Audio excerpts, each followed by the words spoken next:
Standard 9th History. Chapter 1 Sources of History. Till now, we have studied the history of ancient, medieval, and modern India. This year, we have to study the history of India in the post-independence era.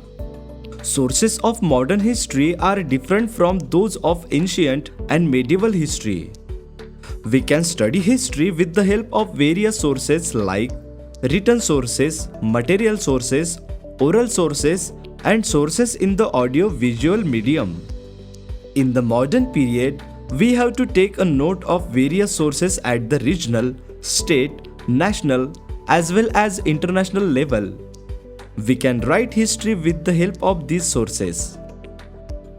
Written sources: newspapers, periodicals, diaries, reference books, correspondence, documents in the archives, government gazettes, postage stamps, encyclopedias are included in the written sources.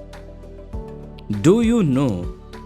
The place where documents are preserved is called archives. The main office of the National Archives of India is at New Delhi. It is the largest among the archives in Asia.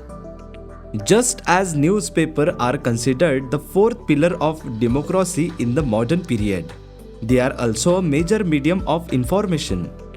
If we consider the period from 1961 to 2000, we see that in the beginning there was no alternative to the print media, especially newspapers. With liberalization and widespread use of internet in India, an alternative for print media became available. Yet the print media still continued to be powerful.